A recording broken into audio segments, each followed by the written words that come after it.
"Why did you kill him for me?" she asked. The Mafia boss replied, "Because he touched what's mine." The rain in Gray Harbor did not wash the city clean. It only made the grime slicker, reflecting the neon signs of the corporate towers that pierced the heavy cloud cover like needles of light. Down here, on the pavement, the city smelled of wet asphalt, old exhaust, and the salt coming off the dark, churning water of the harbor. Emma Romano pulled her coat tighter around herself as she stepped out of the narrow brick building that housed the law offices of Miller and Vance. Her shoulders ached.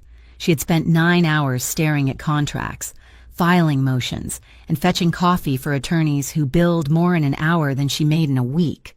Now, as the clock tower struck 6 in the evening, her second life was just beginning.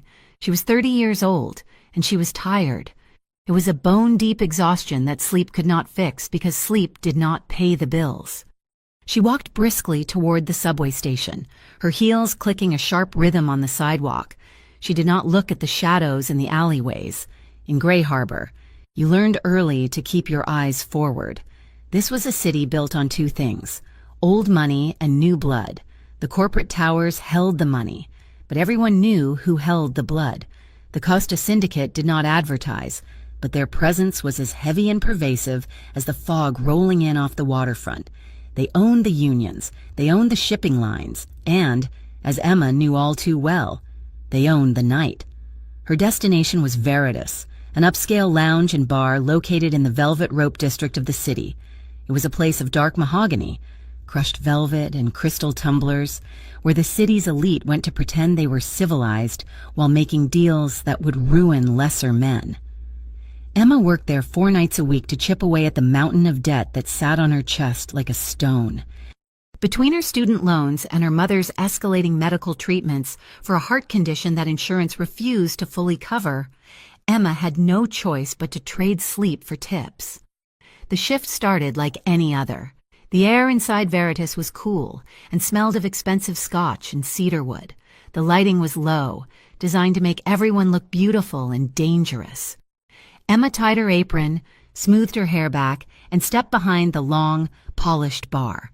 It was 11 o'clock when the atmosphere in the room shifted. It wasn't a sound, it was a silence. The low hum of conversation dropped, rippling outward from the entrance like a wave. Emma looked up from the martini she was stirring. Adrian Costa had walked in. She had seen him before, of course. He was the owner, though his name appeared on no official paperwork. Usually. He was a silhouette on the mezzanine level, a ghost watching his kingdom. Tonight, he was on the floor. He moved with a fluid, predatory grace that made the other men in the room look clumsy.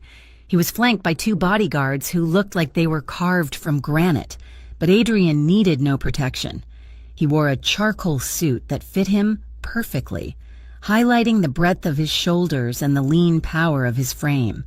His hair was dark, swept back from a face that was too hard to be classically handsome, but too arresting to look away from. He moved toward the private corner booth, the one reserved permanently for him. As he passed the bar, he paused. Emma froze, the silver shaker cold against her palm. Adrian turned his head slowly. His eyes met hers.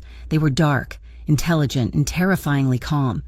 For a second, the noise of the bar faded into a dull roar. He didn't smile. He didn't leer. He just looked at her, an assessment that felt like it stripped away her defenses and saw the exhaustion and the fear she kept hidden beneath her professional veneer. Intimidation flooded her veins, cold and sharp. This was a man who could order a death as easily as he ordered a whiskey.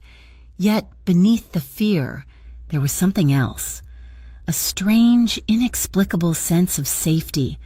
As long as his eyes were on her, it felt as if nothing else in the room dared to move. Then he nodded, a microscopic acknowledgement, and continued to his table. Emma let out a breath she didn't know she had been holding. Her hands were trembling slightly as she poured the martini. She told herself it was just the caffeine. It was just the stress. An hour later, the bar was at capacity. Emma was running on adrenaline, moving cases of wine from the back storage room to the front. The hallway behind the bar was narrow, dim, and smelled of cardboard and cleaning supplies. It was the unglamorous artery of the luxury establishment. She pushed open the heavy steel door to the stockroom, balancing a crate of vodka on her hip. "Well, look who it is," a voice sneered from the shadows. Emma stopped, her heart slamming against her ribs. She knew that voice. It was the sound of her worst mistakes coming back to haunt her. Ryan Cole stepped out from behind a stack of kegs. He was wearing a leather jacket that creaked as he moved, and his eyes were glassy, pupils blown wide. He was handsome in a jagged, ruinous way, but the charm had worn off years ago, leaving only the rot underneath. He was a low-level enforcer for a crew that ran drugs on the South Side, a rival faction that nipped at the heels of the Costa Empire. "Ryan," Emma said, her voice tight, "you cannot be back here. If security sees you, let them see me." Ryan interrupted, stepping closer. He smelled of stale beer and aggression. "I came to see my girl. You have been ignoring my texts. Em? I do not like being ignored. I am not your girl," Emma said, clutching the crate like a shield. "We broke up 6 months ago. Get out of my way, Ryan." "I have work to do." She tried to brush past him, but he moved fast. He slapped the crate out of her hands. It crashed to the floor, bottles shattering, the smell of premium vodka filling the small space instantly. Before she could react, his hand shot out and wrapped around her wrist. His grip was bruising, a vice of bone and muscle. He yanked her toward him, slamming her back against the rough brick wall. Emma gasped, the air leaving her lungs. "You think you are too good for me now?" Ryan hissed, leaning in close. His face was inches from hers. "You think because you work in a place like this, serving drinks to the high rollers, that you are better than where you came from?" "Let go of me," Emma demanded, struggling. Her boots slipped on the wet floor. "You are hurting me." Ryan laughed, a low, ugly sound. "I will let go when I am ready. You need a reminder. Em, you need to remember who you belong to. You do not get to walk away from me. Not until I say so." He squeezed harder. Pain shot up her arm. Emma cried out, fear turning to panic. He was high, and he was angry, and they were alone in a soundproof hallway. I said let her go. The voice was not loud. It was soft, barely more than a murmur, but it carried a weight that made the air in the hallway turn to ice. Ryan froze. He turned his head, still keeping his grip on Emma's wrist.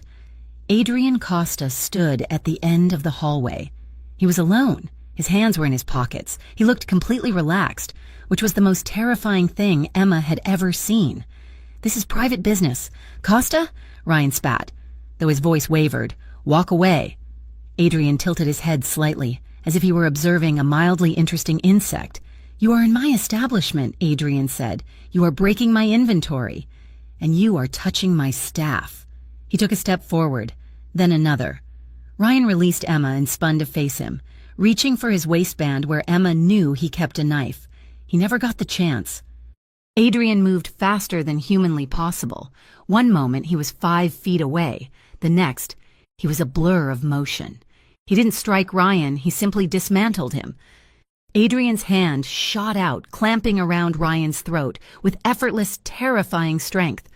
Adrian drove him backward. Ryan's head cracked against the brick wall with a sickening thud. Adrian pinned him there, lifting him onto his toes. Ryan clawed at Adrian's hand, gasping for air, his face turning red. Adrian didn't even blink. His expression remained utterly bored, cold and detached. "If you ever bring your filth into my house again," Adrian said, his voice a calm, deadly monotone, "I will have you removed in pieces. Do you understand?" Ryan choked out a strangled sound, his eyes bulging. Adrian leaned in, his voice dropping to a whisper that Emma strained to hear. "And if you ever touch her again, I will not be this polite." He released his grip. Ryan crumbled to the floor, coughing and retching, clutching his throat. "Get out," Adrian said. Ryan scrambled to his feet, shooting a look of pure venom at Emma, and then bolted for the rear exit. The door slammed shut, leaving a ringing silence in his wake. Emma stood pressed against the wall, her chest heaving. She was shaking. Her wrist throbbed where Ryan had gripped her. Adrian turned to her. The cold mask vanished, replaced by something unreadable. He looked at the shattered glass on the floor, then at her face. "Are you hurt?" he asked. Emma shook her head, unable to find her voice. She rubbed her wrist unconsciously. Adrian stepped closer. He reached out and she flinched. He paused, letting his hand hover in the air until she stilled. Then, with surprising gentleness, he took her hand. His fingers were warm and calloused. He turned her arm over, inspecting the red marks already blooming on her pale skin. He did not break the skin. Adrian murmured, more to himself than to her. He released her hand slowly, as if reluctant to let go. "Come with me. I have to clean this up," Emma stammered, gesturing to the broken vodka. "Someone else will clean it," Adrian stated. It was not a suggestion. "Come. Sit. You look like you are going to fall over." He led her out of the hallway, not back to the bar, but to his private booth in the corner. He gestured for her to sit on the plush velvet bench. He sat opposite her. A server appeared instantly. "Water," Adrian ordered, "and bring the first aid kit from the office." "I am fine. Mr. Costa," "Really," Emma said, finding her voice. Her heart was still hammering a frantic rhythm against her ribs. "I just need to get back to work." "Sit," he said softly. "Please." It was the polite addition that threw her. She sat. For a long moment, he just watched her. His gaze tracked the pulse jumping in her throat, the way her hands clasped together in her lap. It was invasive, yet she did not look away. She felt exposed, stripped raw by the adrenaline and his intensity. "You know him," Adrian said.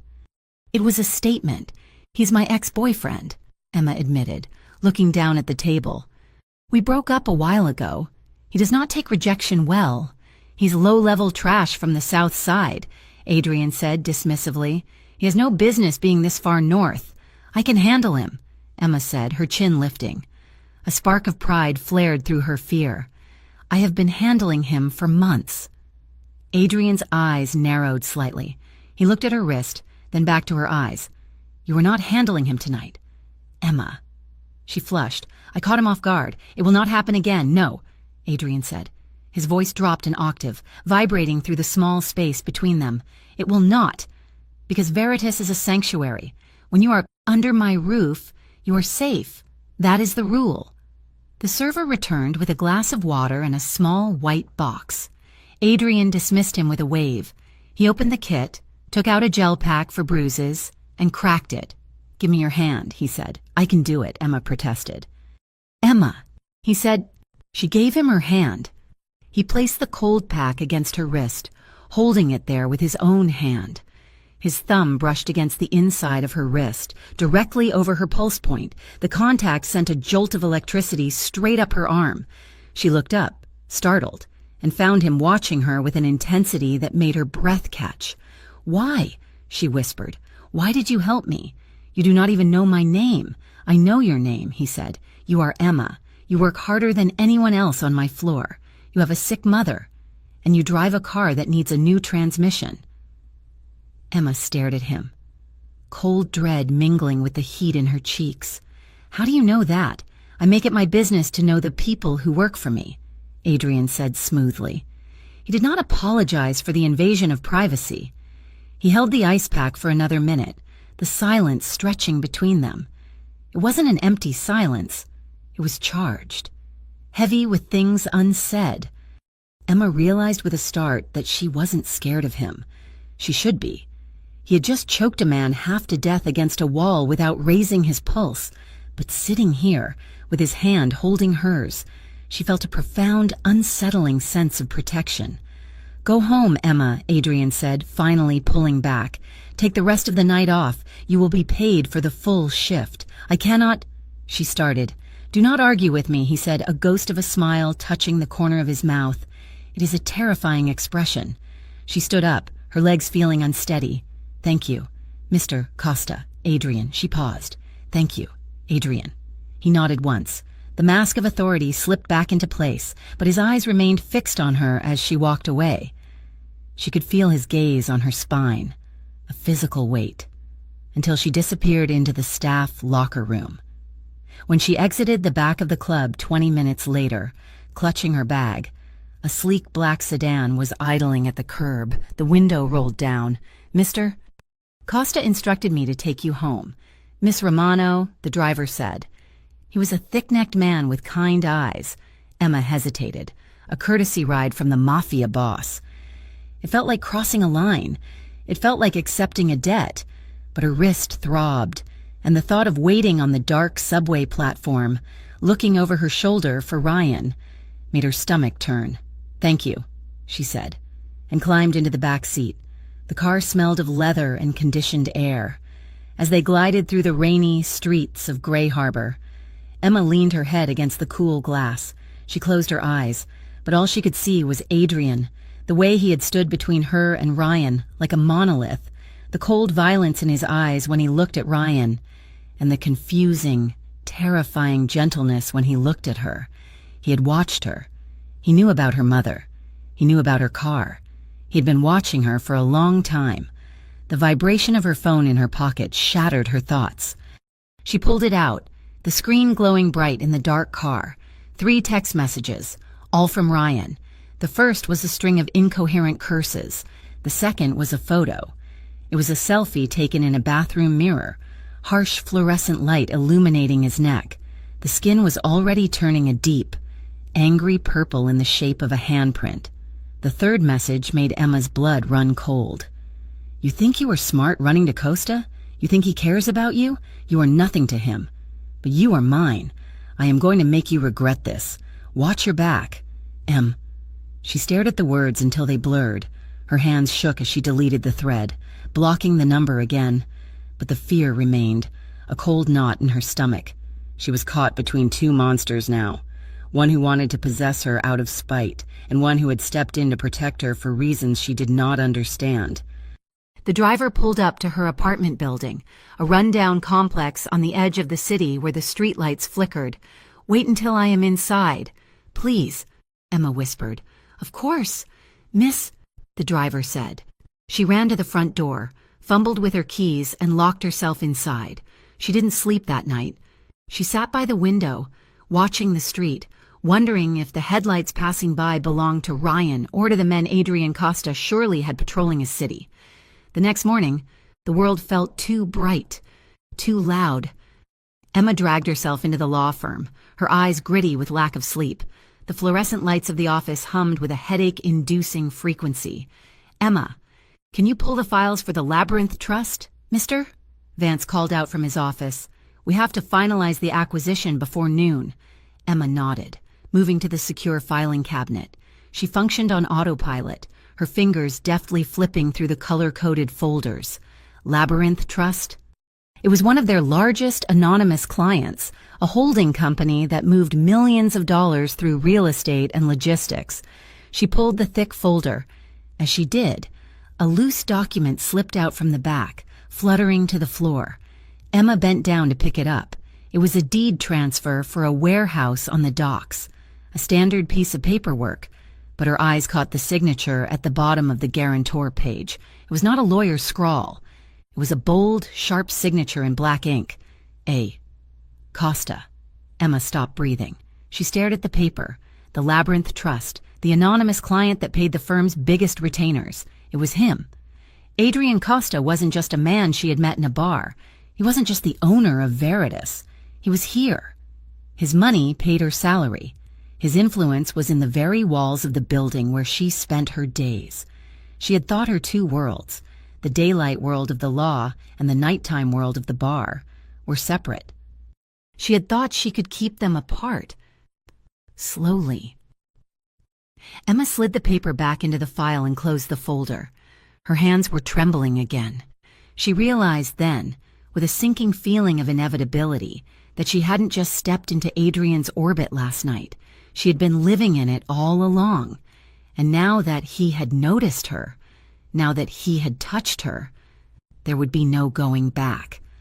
Her phone buzzed in her pocket. She flinched, terrified it was Ryan. But when she checked the screen, it wasn't a text. It was a notification from her bank. Deposit received.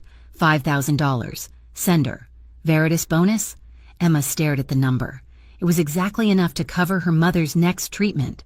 She looked up at the window, at the gray skyline of Gray Harbor.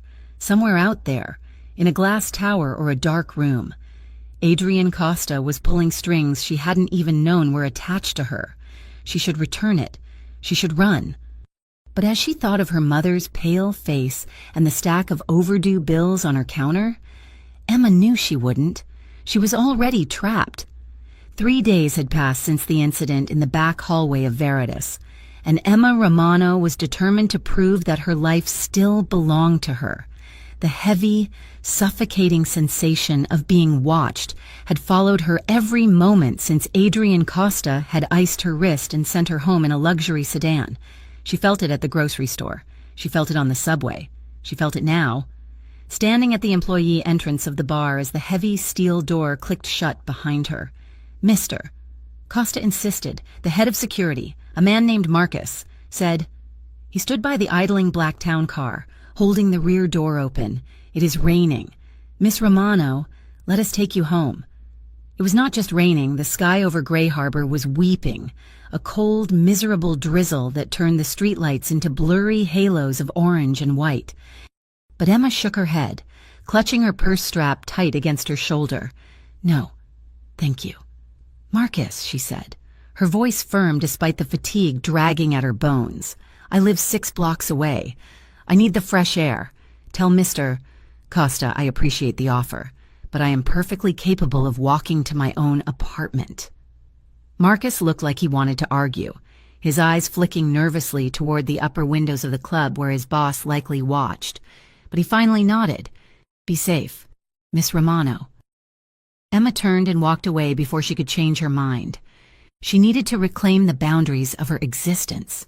If she got into that car again, she felt she would be acknowledging a debt she could never repay, admitting that she needed the protection of a man whose name was whispered in fear across the city. She turned onto 4th Street, head down against the wind. The city was quiet here, away from the main strip of bars and clubs. The warehouses loomed dark and silent, their brick facades slick with water. She was halfway down the block when the shadows between 2 buildings seemed to detach themselves and move. Emma's heart skipped a beat. She quickened her pace, her grip tightening on her keys. She told herself it was just a stray cat or the wind moving a tarp. Then she heard the scrape of boots on pavement. She spun around, but it was too late. A hand shot out from the darkness of a recessed doorway, grabbing her upper arm with bruising force. "You are hard to get a hold of these days, Em." The voice was slurred, thick with rage and liquor. Ryan Cole shoved her backward, his momentum driving them both into the narrow, unlit alley between a pawn shop and a shuttered bakery. Emma gasped as her back hit the rough brick wall. The impact knocked the wind out of her. Before she could scream, Ryan was there, pressing his body against hers, pinning her in place. He smelled of cheap whiskey and unwashed clothes, a sharp, sour stench that made her stomach churn. "Ryan," she choked out, pushing against his chest with both hands. "Get off me! I saw you," he spat, his face inches from hers. "I saw you get into his car the other night. You think you are royalty now? You think because you let the boss look at you? You are too good to answer my texts." He was not just angry, he was unhinged.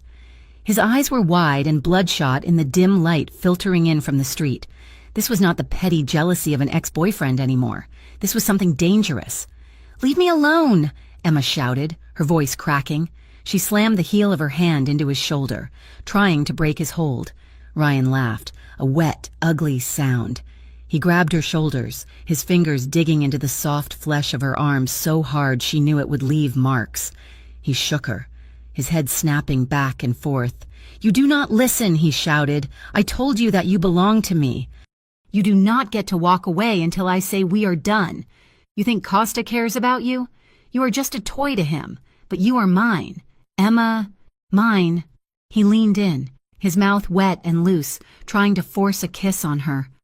Panic flared white-hot in Emma's chest. She turned her face away, squeezing her eyes shut, and shoved him with every ounce of strength she had left. She managed to create a few inches of space, but in the struggle, her purse slipped from her shoulder and hit the wet pavement with a splash. Her keys clattered away into the dark. "No!" she screamed, terror finally breaking through her defiance. "Get away from me!" Ryan's expression twisted from mockery to pure violence. He raised a hand, his fist clenching. "You need to learn some respect," he hissed. Suddenly, the alley was flooded with blinding white light. High beams cut through the rain, illuminating the falling droplets like diamonds. A low, powerful engine growled, and a sleek black car swerved into the mouth of the alley, blocking the exit completely. Ryan froze, his arm still raised, squinting into the glare. The driver's side door opened. Adrian Costa stepped out. He did not run. He did not shout. He moved with a terrifying, deliberate slowness. He wore a long black wool coat over his suit, the collar turned up against the rain. His face was a mask of stone, unreadable and utterly devoid of mercy. Two other men, large and silent, stepped out from the car behind him, but they stayed back. Adrian walked alone. Ryan released Emma and stumbled back a step, shielding his eyes. "Who is there?" he shouted, his voice wavering. Adrian did not answer. He walked straight through the rain, his eyes fixed on Ryan. The silence he carried was heavier than any shout. Emma slumped against the wall, her legs shaking so badly she thought she might fall. "Adrian," she breathed, the name falling from her lips like a prayer. Adrian stopped 3 feet away. He glanced at Emma, a quick, sweeping assessment that checked for blood, for injury, before returning his gaze to Ryan. He positioned himself deliberately between them, his broad back blocking Emma's view of her attacker, shielding her completely. "Go to the car." "Emma," Adrian said. His voice was low, calm, and terrifyingly flat. Ryan puffed up his chest, trying to summon the bravado that had fueled him moments ago. "This is none of your business. Costa, she's my girlfriend. We're just talking." Adrian ignored him. He did not even look at him. He turned his head slightly toward Emma, who was still frozen against the wall. "Emma," he repeated, softer this time. "Get in the car." She pushed herself off the wall, her knees knocking together. She scrambled past them, avoiding looking at Ryan, and ran toward the open back door of the sedan where one of the bodyguards was waiting to help her in. "Hey!" Ryan shouted. "I am talking to you." Emma glanced back as she reached the car handle. Adrian had stepped closer to Ryan. He was not touching him. He didn't have to. The sheer force of his presence seemed to suck the air out of the alley. Ryan was backing up, hitting the wall that Emma had just been pinned against. "You have 2 choices," Adrian said. His voice carried clearly through the rain, smooth and cold as polished steel. "Choice 1 is that you disappear. You leave this city tonight. You never speak her name again. You never look at her again. You forget she exists. And choice 2? Ryan sneered, though his hands were trembling by his sides. Adrian finally smiled. It was a small, mirthless curving of his lips that did not reach his eyes. "Choice 2 is that you stay, and you face the consequences of touching what is mine." The air in the alley seemed to vibrate with tension. Ryan's bravado crumbled. He looked at the 2 bodyguards, then back at Adrian's dead calm face, and the realization of his mistake washed over him. He was a small fish who had just swum into the mouth of a shark.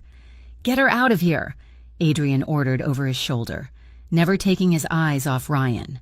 The bodyguard gently guided Emma into the back seat and closed the door, sealing out the sound of the rain. The interior was warm and quiet. The car began to reverse immediately. Emma twisted in her seat, looking out the rear window. In the red glow of the taillights, she saw the scene recede.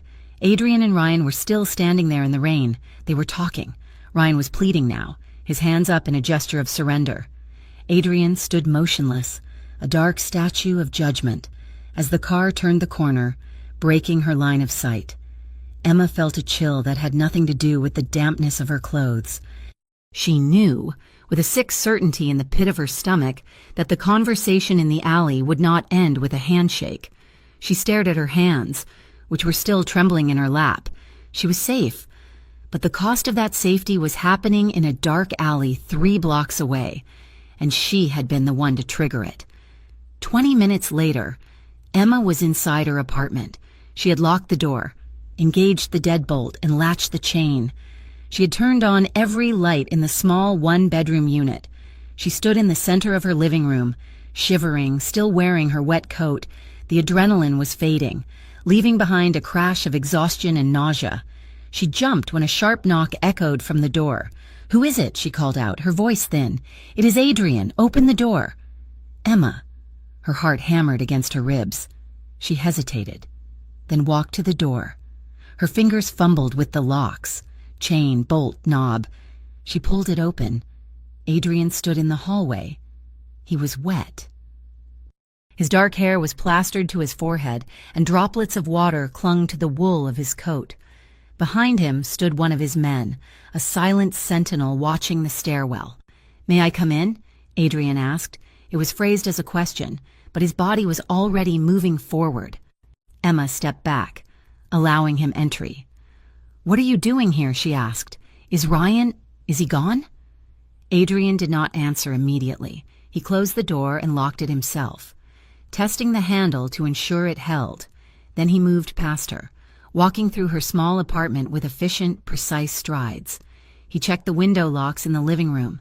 He walked into her bedroom and checked the fire escape access. He opened the closet. It was invasive, mildly obsessive, and completely overwhelming. "Adrian, please," Emma said, following him into the kitchen. "You are scaring me. What is happening?" He turned to face her. The kitchen was tiny, barely big enough for 2 people. Adrian seemed to fill the entire space. He took off his wet coat and draped it over one of her dining chairs, revealing the pristine suit underneath. Miraculously dry. "I am ensuring your security," he said. "Your lock on the back window is flimsy. I will have someone replace it tomorrow. I do not want—" "Stop," he said. He stepped closer. The distance between them vanished. Emma backed up until her hips hit the counter. Adrian did not stop until he was standing inside her personal space, close enough that she could feel the heat radiating from his body. He smelled of rain, expensive cologne, and something metallic, like ozone or copper. He reached out, his hand hovering near her face. Emma held her breath, her eyes wide. He gently, so gently she barely felt it, tipped her chin up with one finger. His eyes narrowed as he inspected her jawline. "He hurt you," Adrian said softly. His voice was a low rumble in his chest. Emma flinched. She hadn't realized, but there was a dull throb on the side of her face where Ryan must have gripped her during the struggle. "It is nothing," she whispered. "Just a bruise." Adrian's eyes darkened. The fury he was keeping caged behind his ribs flared in his gaze, terrifying and intense. His thumb brushed the air just above the skin of her jaw, tracing the shape of the mark as if he wanted to wipe it away. "It is not nothing," he said. "No man puts his hand on you in anger. Not ever." His gaze dropped to her lips, then back up to her eyes. The air in the kitchen felt thick, charged with a sudden, confusing intimacy. Emma's heart was racing, but not from fear anymore. Or perhaps it was fear, but a different kind, the fear of being this close to a fire and wanting to touch it. She let out a shaky breath, the fight draining out of her. Her shoulders slumped. "I am so tired." "Adrian," she admitted, her voice barely audible. "I am tired of looking over my shoulder. I am tired of being scared of him. I just want it to stop." Adrian's expression softened. For the first time, the hard lines of his face relaxed. He moved his hand from her chin to cup her cheek, his thumb sweeping lightly over her cheekbone. His palm was warm and rough, a grounding weight against her skin. "It stops tonight," he said. His tone was absolute, a vow. "I promise you." "Emma," he continued, his eyes locking onto hers with hypnotic intensity. "No one gets to put their hands on you again. You are under my protection now." Emma looked at him, searching his face. She saw the danger in him, the violence that coiled just beneath the surface of his expensive suit. But she also saw a fierce, possessive devotion that she had never experienced in her life. "Thank you," she whispered, hating herself for the gratitude, hating that she needed him, but feeling it all the same. Adrian held her gaze for a second longer, his thumb lingering on her skin. Then he pulled back, the mask of control sliding back into place. "Lock the door behind me," he said, his voice returning to business. "Do not open it for anyone but me or Marcus." He turned and walked out. Emma locked the door, her hand pressing against the wood as if she could still feel the warmth of his touch on the other side. Later that night, the rain stopped, leaving the city in a heavy, humid silence. Emma lay in bed, staring at the ceiling, unable to sleep. Every time she closed her eyes, she saw the alley. She saw Adrian's car blocking the exit. In the distance, the wail of sirens rose and fell, echoing off the wet pavement of the city. It was a common sound in Grey Harbor, but tonight it made the hair on Emma's arms stand up. Her phone buzzed on the nightstand. She picked it up. It was a text from Sarah, one of the other bartenders at Veritas. "OMG, Emma, did you hear? Police are all over the docks. Someone found a body down by the shipping yards. They are saying it is something with Ryan. Cops were here asking if anyone saw him tonight." Emma stared at the screen. The light from the phone seemed to sear her retinas. Something with Ryan, a body. She sat up slowly, clutching the duvet to her chest. Ice crawled up her spine, vertebra by vertebra. She remembered the look on Adrian's face in the kitchen. "It stops tonight." She remembered the way he had stood in the alley, giving Ryan a choice that wasn't really a choice at all. She knew. She had no proof, no witnesses, but she knew as surely as she knew her own name. Adrian had killed him, or he had ordered it done. Ryan was dead because he had touched her. She felt sick. Tears pricked her eyes, not for Ryan, who had terrorized her, but for the line she had just crossed. She was no longer an observer. She was the catalyst. A man was dead, and the man who killed him had stood in her kitchen an hour ago and touched her face with the same hand that had signed the death warrant. The next morning, the sun broke through the clouds, indifferent to the secrets of the night. Emma dressed mechanically, her movements sluggish. She couldn't go to the law firm today. She couldn't focus on contracts and filings when her mind was full of sirens and shadows. Her phone rang. It was a number she didn't recognize. "Miss Romano?" It was Adrian's voice, clear, calm, utterly normal. "Yes," she said, her throat dry. "I have instructed the manager at Veritas to take you off the schedule for the next 2 weeks," he said. "With full pay, I want you to take some time, until things calm down." Emma gripped the phone. The casual way he handled it, paying her to stay away, managing her life like a business asset, sparked a flash of anger that cut through her fear. "I do not need your charity." "Adrian," she said, surprised by the sharpness of her own voice, "I cannot just sit at home and take your money. I have bills to pay. I have to work." There was a pause on the other end. "Come to my office," he said, "the one in the tower, not the club. We need to discuss this." Emma hung up. She put on her best blazer, trying to armor herself. She took a taxi to the Costa Enterprises Tower in the financial district. The office was a world away from the dark velvet of Veritas. It was all glass and steel, located on the 45th floor with a panoramic view of the harbor. Adrian sat behind a massive mahogany desk, reviewing a stack of documents. When Emma walked in, he stood up. He looked rested, impeccable. There was no trace of the man who had stood in the rain-slicked alley. "I told you I do not want a handout," Emma said, standing before his desk. She refused to sit. "If I do not work, I do not get paid. That is how my life works." Adrian walked around the desk. He leaned against the edge of it, crossing his arms over his chest. He looked at her with that same unsettling focus. "I anticipated you might be difficult about this." He said, "I am not being difficult. I am being independent." "Fine," Adrian said. "Then let us make a deal. You need money. I need someone I can trust to handle the books for my logistics company. The current accountant is retiring." Emma narrowed her eyes. "A logistics company. That was the legal front, the clean money. I am a legal assistant, not a bookkeeper." She said. "You are smart," Adrian countered. "You know how to be discreet. And you are already involved, Emma. Whether you like it or not." He picked up a folder from the desk and held it out to her. "The salary is triple what you make at the law firm," he said, "plus benefits. Full coverage for your mother's medical bills. No questions asked." Emma looked at the folder. Triple the salary. Full medical coverage. It was the answer to every prayer she had whispered to the ceiling for the past 5 years. It meant her mother would get the best surgeons. It meant the debt would vanish. But she knew what it really was. It was a golden cage. If she took this, she wasn't just working for him at night. She would be his, day and night. She would be embedded in his empire, keeping his secrets, eating food bought with his money. She looked up at him. His face was impassive, but his eyes were dark and waiting. He knew he had her. He knew exactly what she needed, and he was offering it to her on a silver platter. "Why are you doing this?"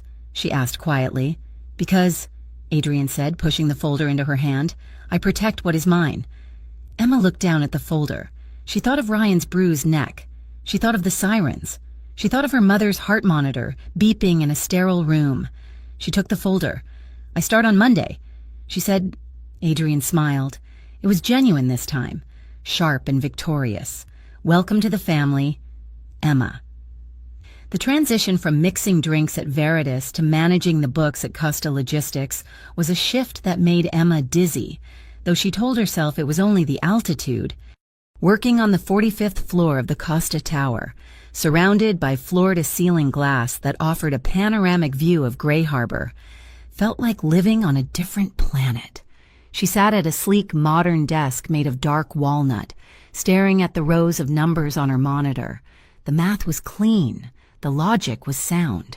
For all the rumors that swirled in the gutters of the city about the Costa Syndicate, the legitimate side of Adrian's business was run with military precision.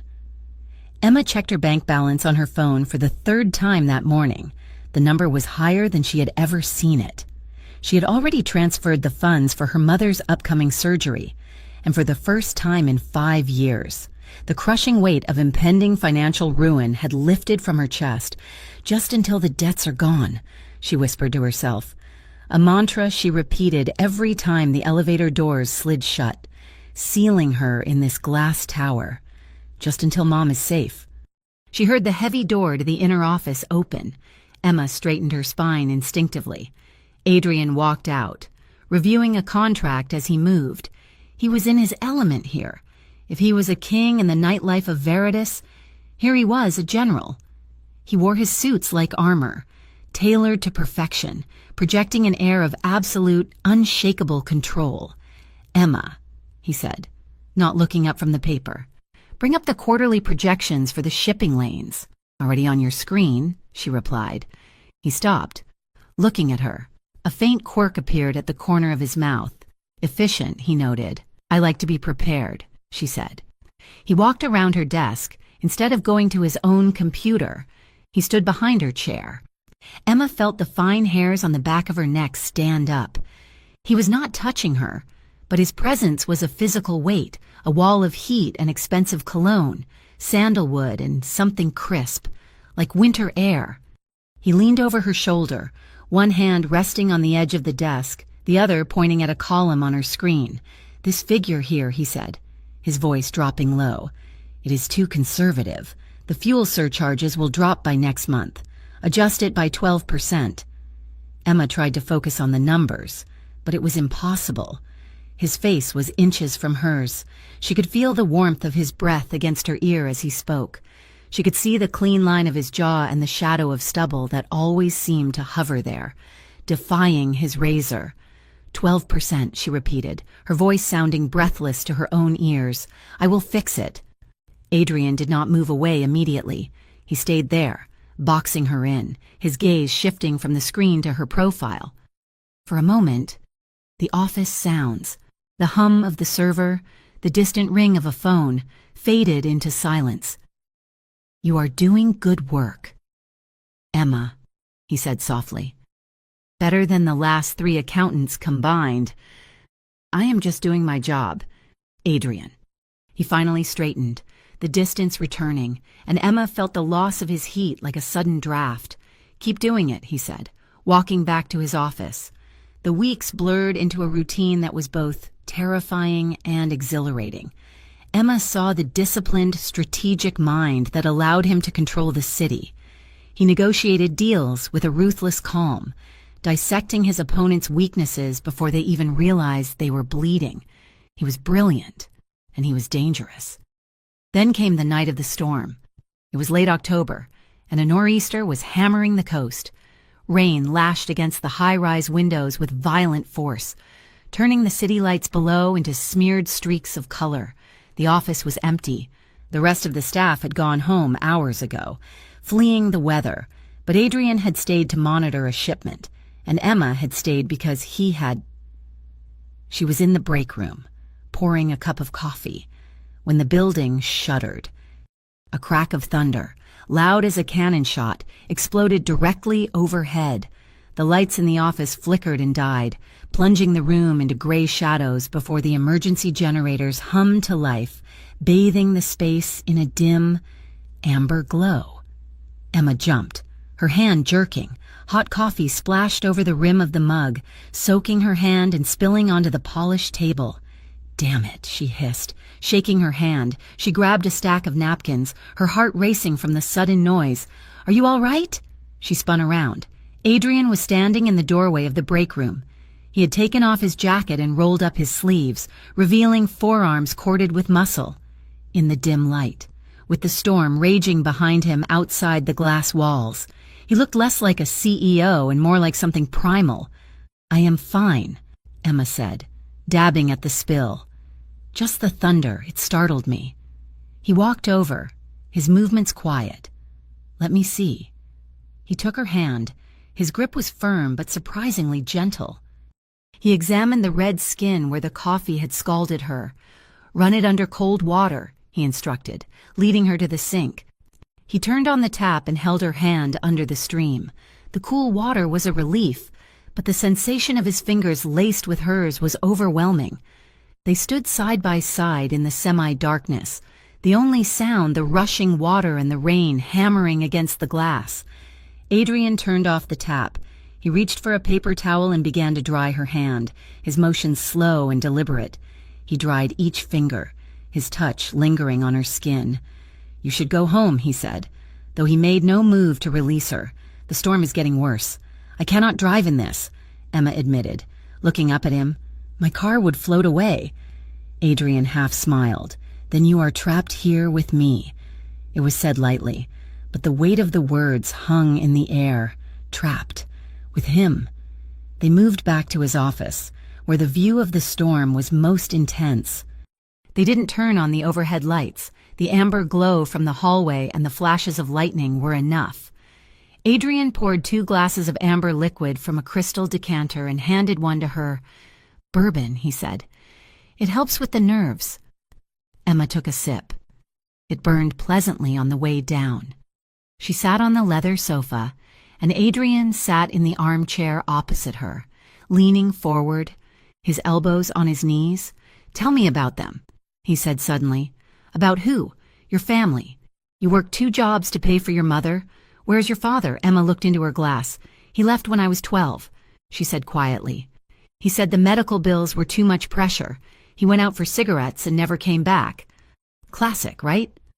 Adrian did not laugh. He listened with an intensity that made her feel like her small, sad story was the most important thing in the world. "Cowardice is common," Adrian said, his voice hard. "Loyalty is rare." "What about you?" Emma asked. Emboldened by the bourbon and the darkness, "You took over this company very young, didn't you?" "I was 22, Adrian said. He looked out the window, his eyes reflecting the lightning. "My father was killed. It was not unexpected, given our line of work, but it was sudden. I had plans to study architecture. I wanted to build things." "Architecture?" Emma asked, surprised. Adrian nodded. "I liked the idea of creating something permanent, something that stood against the sky. But when he died, there was a vacuum.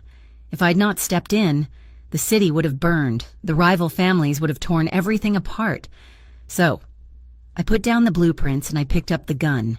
There was a vulnerability in his voice that Emma had never heard before. He wasn't the monster the city feared. He was a man who had sacrificed his own dreams to hold up the weight of a legacy he hadn't asked for.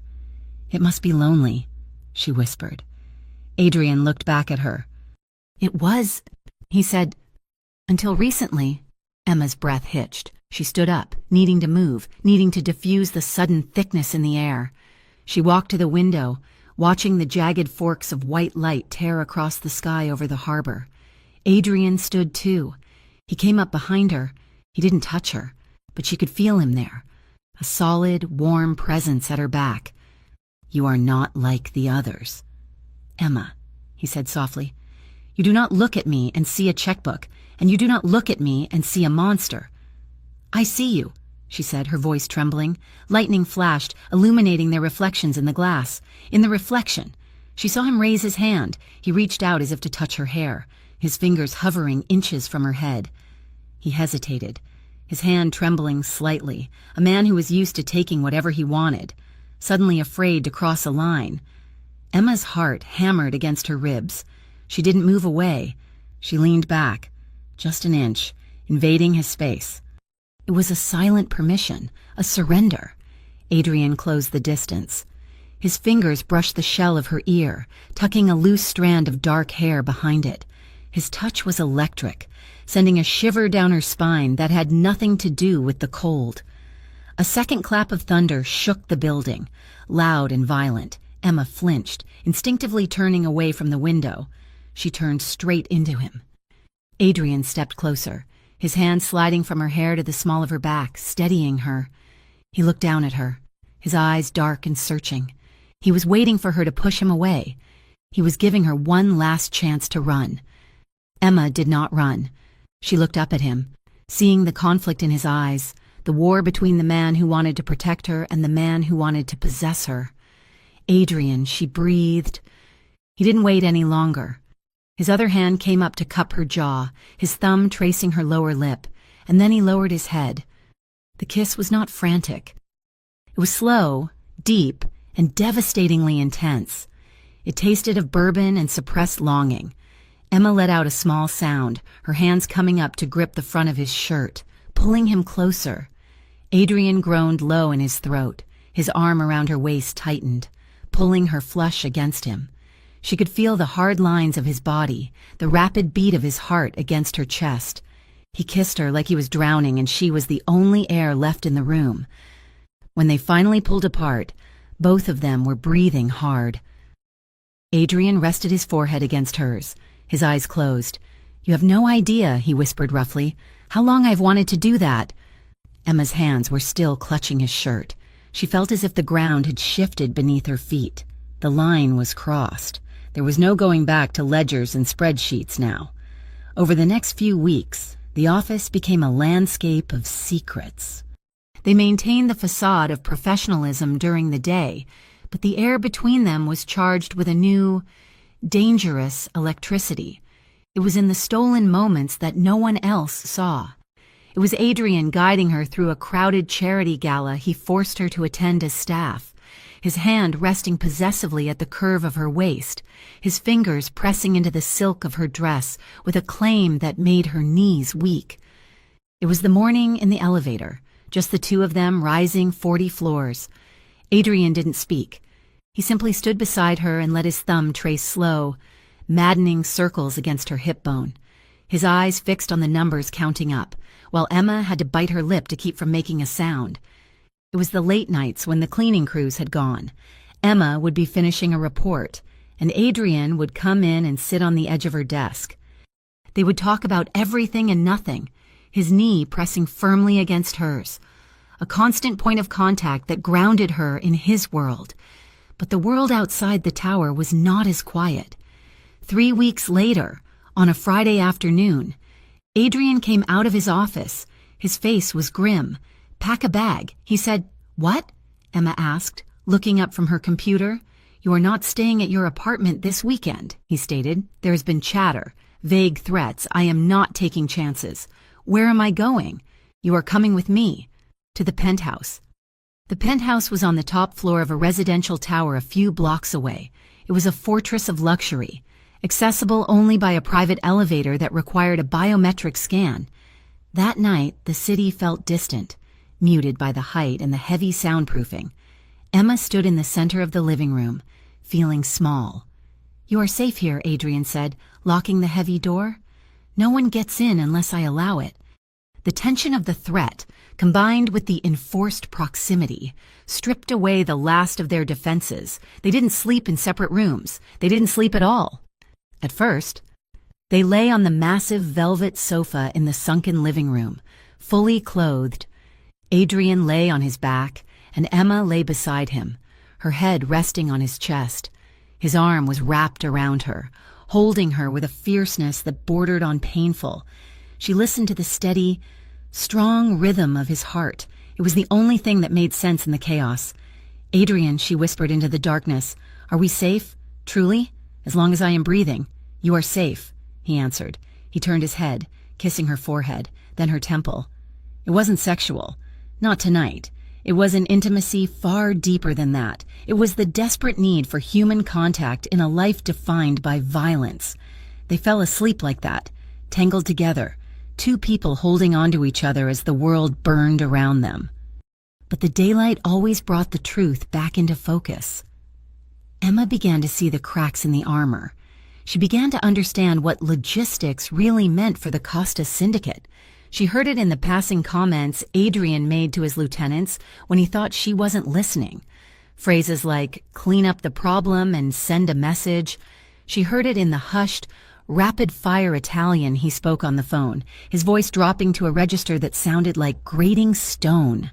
And then, there was the Tuesday morning that changed everything. Emma was walking toward the conference room with a stack of files.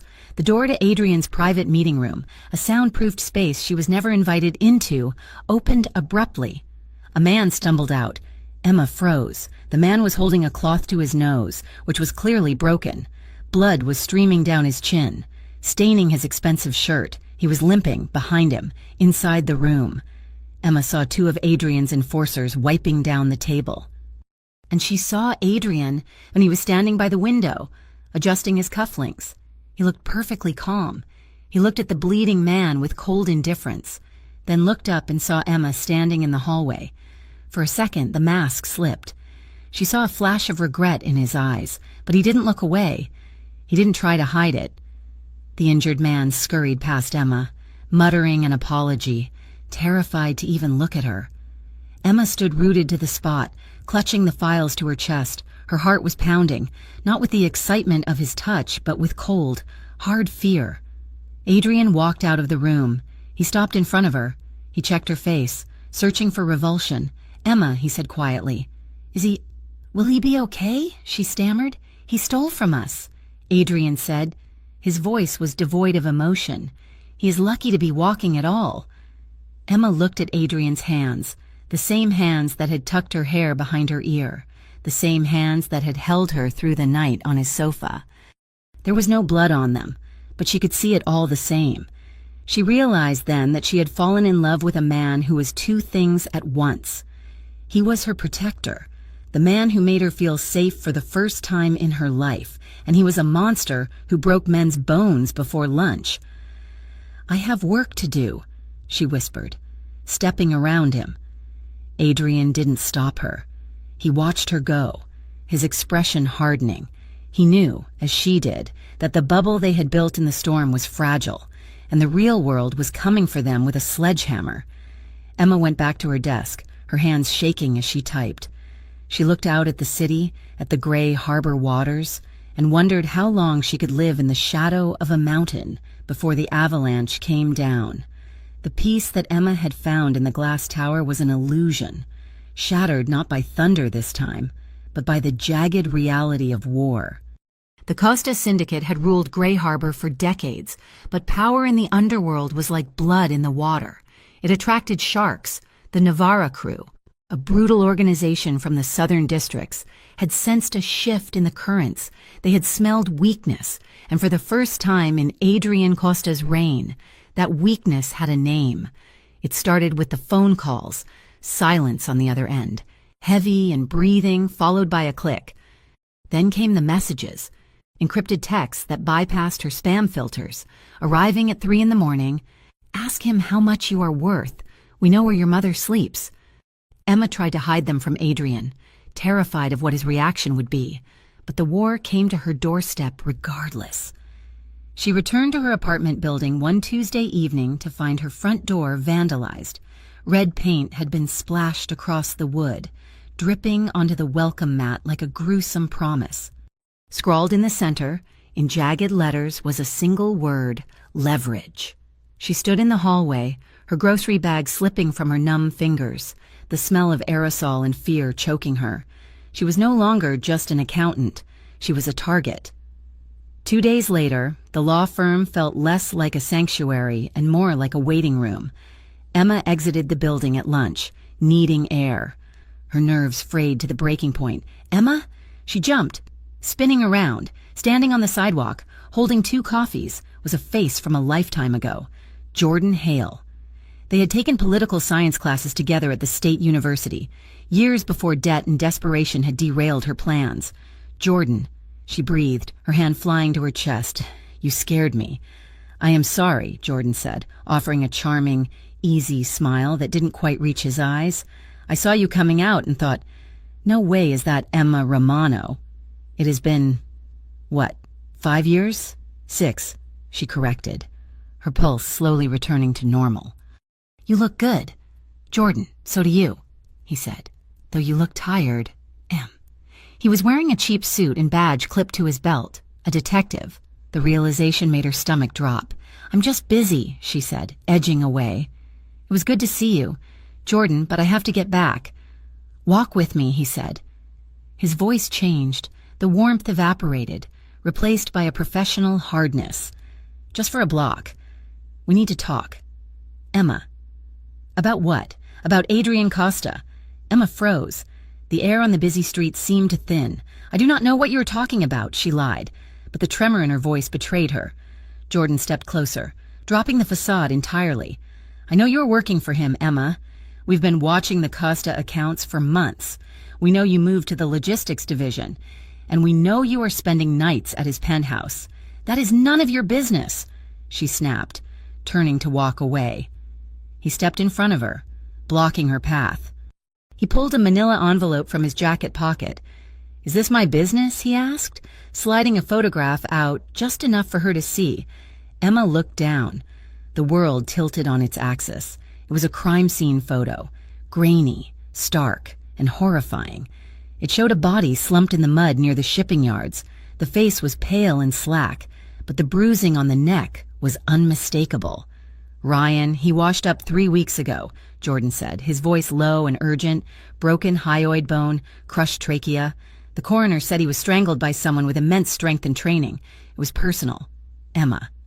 Emma stared at the image, bile rising in her throat. She remembered the alley. She remembered Adrian's hand on Ryan's throat, the effortless violence. "It stops tonight. Costa killed him," Jordan stated. "He killed him because of you." "You do not know that," Emma whispered, looking away. "I know how Costa operates." Jordan pressed. "He clears the board.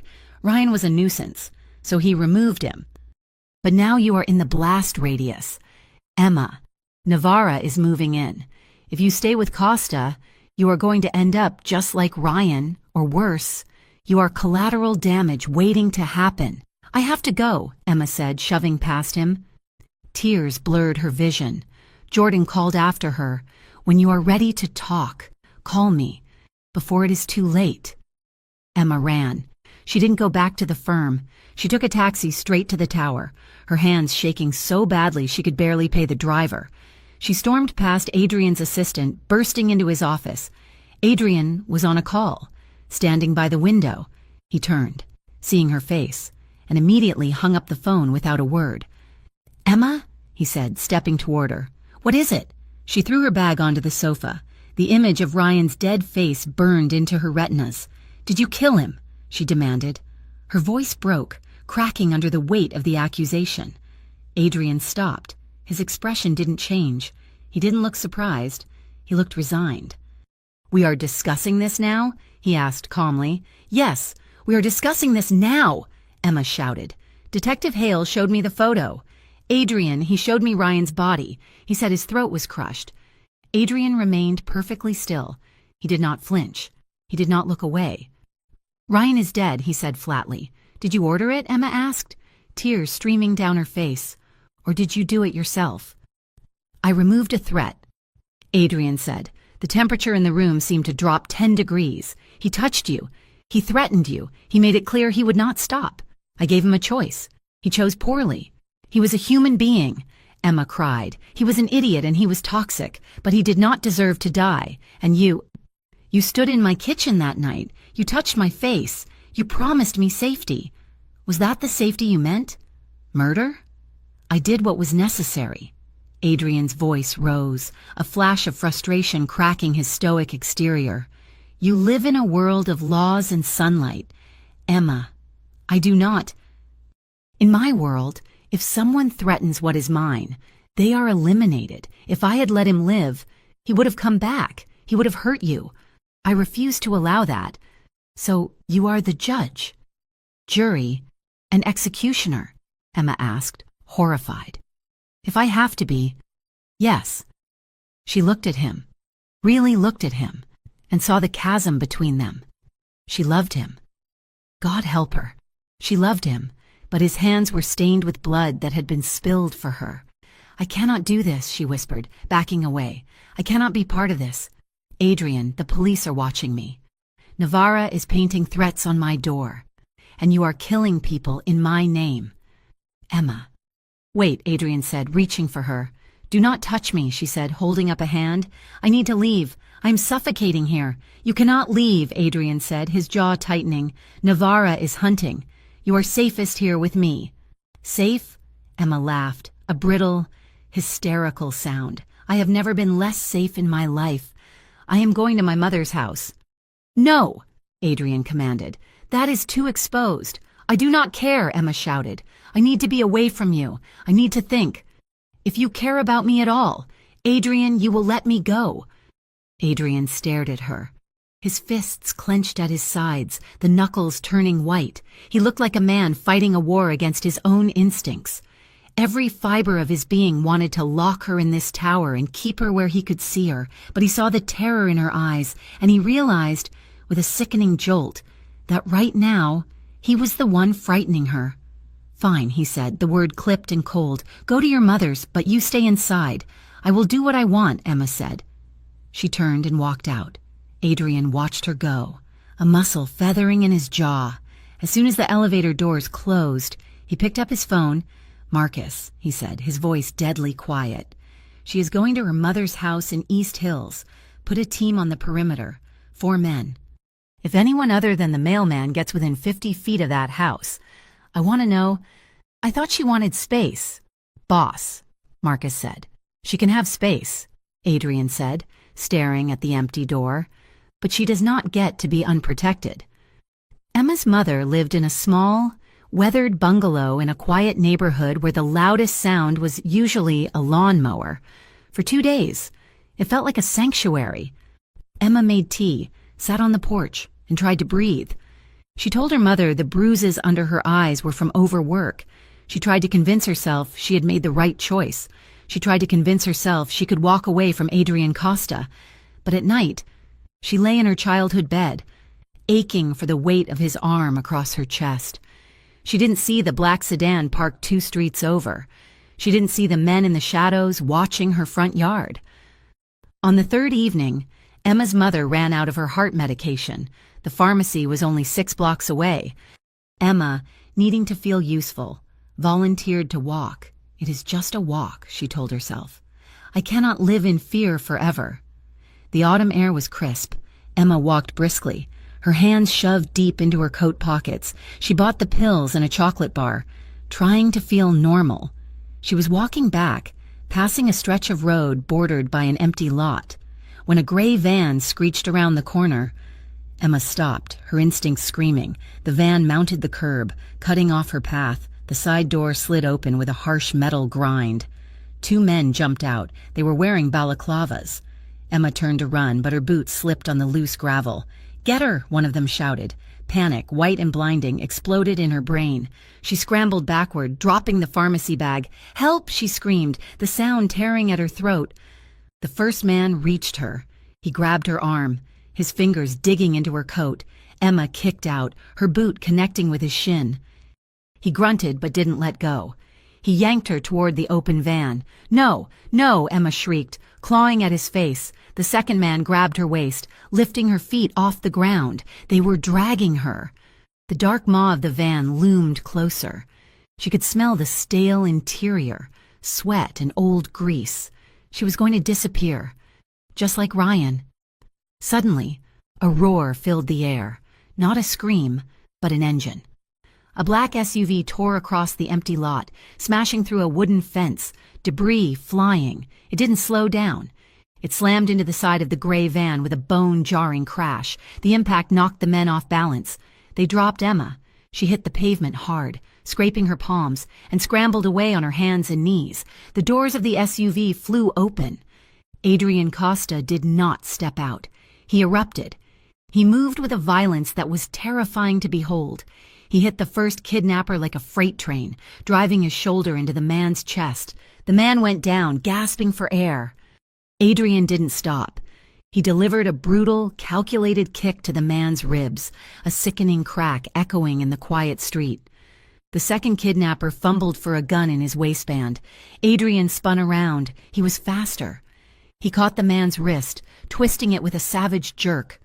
The gun clattered to the asphalt. Adrian drove his elbow into the man's face, shattering his nose. The man collapsed, blood gushing. Marcus and 2 other guards were there a second later, securing the perimeter, guns drawn but trained on the ground. Adrian stood over the groaning men, his chest heaving. He looked wild. His tie was gone, his shirt collar torn. He looked at the men with a hatred so pure it could have set the asphalt on fire. "Load them up," Adrian barked at Marcus. "The trunk. I will deal with them personally." He turned to Emma. The rage vanished from his face, replaced by a desperate, frantic terror. "Emma!" He fell to his knees beside her. Emma was shaking violently, unable to speak, her eyes wide and fixed on the blood on the pavement. Adrian pulled her into him. He wrapped his arms around her, burying his face in her neck. He was shaking too. "I have you," he rasped, his voice raw. "I have you. You are safe." Emma clung to him. She gripped his shirt, sobbing into his chest. The smell of him, sandalwood and gunpowder, was the only thing anchoring her to the earth. "Get us out of here," Adrian ordered, lifting Emma into his arms as if she weighed nothing. The ride back to the penthouse was a blur of speed and silence. Adrian didn't let go of her hand. He stared out the window, his profile etched in stone, plotting a retribution that would shake the city. When the elevator doors opened into the penthouse, the silence broke. Adrian set her down. He paced the length of the room, running his hands through his hair. "I told you," he shouted, the fear turning into anger. "I told you it was not safe. I told you they were watching. I did not know," Emma screamed back, the shock wearing off and leaving raw adrenaline in its wake. "I just went to get medicine. I cannot be a prisoner." "Adrian, you almost died," Adrian roared, spinning to face her. "Do you understand that? If my men had been 30 seconds slower, if I had been further away." "But you were there," Emma accused. "You were watching me. You lied to me. You said you would let me go. I lied to keep you alive," Adrian countered. "And thank God I did. You think your independence matters to them? You think they care about your boundaries? You are a pawn to them, Emma. A way to hurt me. I never asked for this," Emma cried, tears streaming down her face again. "I never asked to be part of your war. You became part of it the moment I looked at you," Adrian said, his voice dropping to a dangerous whisper. "And I am not sorry I looked. I am not sorry." He walked toward her. Emma backed up until she hit the wall of the foyer. She felt the cold plaster against her shoulder blades. Adrian stepped into her space. He was breathing hard, his eyes burning with a mixture of fury and adoration.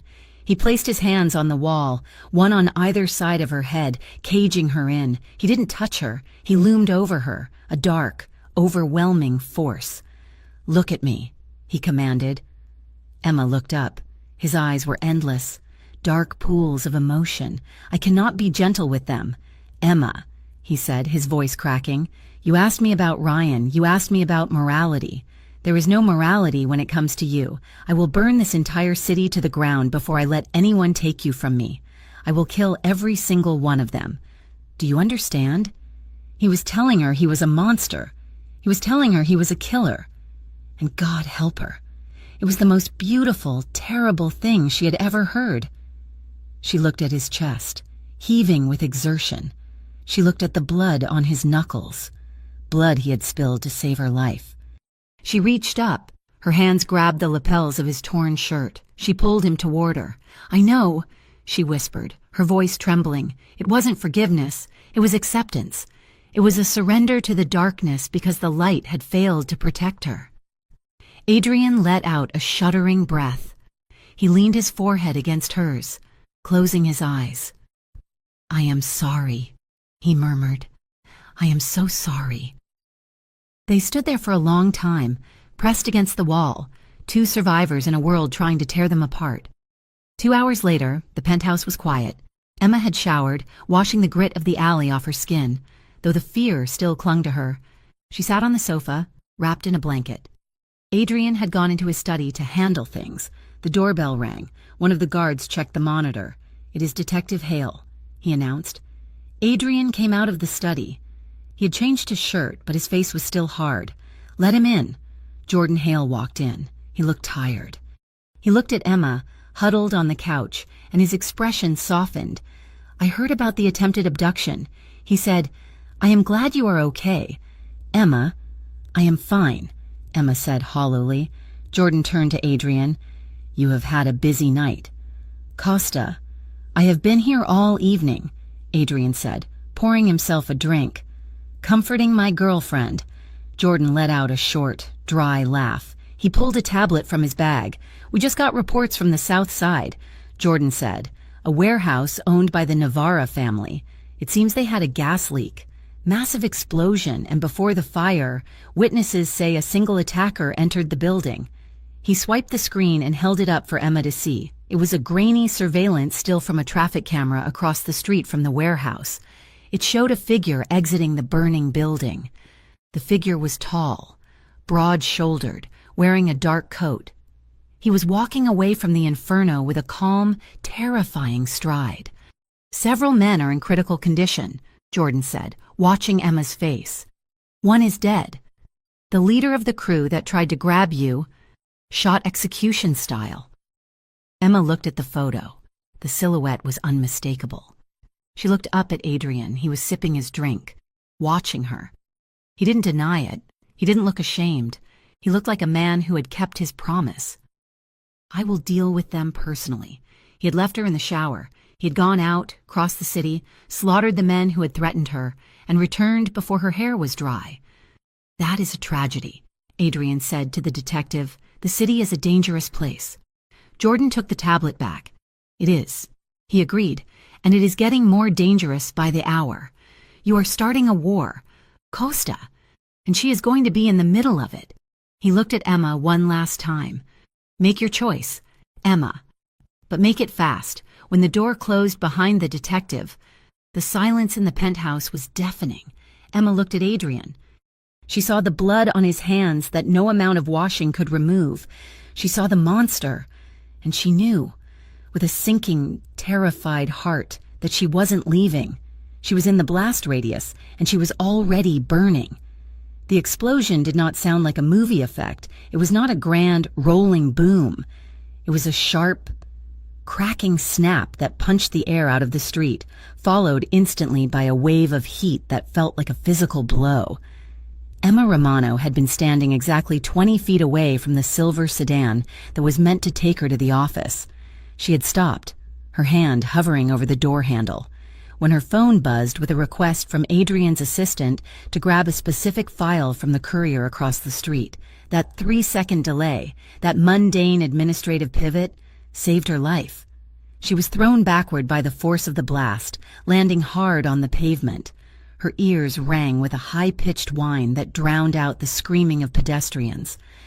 She looked up, dazed, to see the sedan, the car she sat in every morning, engulfed in a pillar of black smoke and orange flame.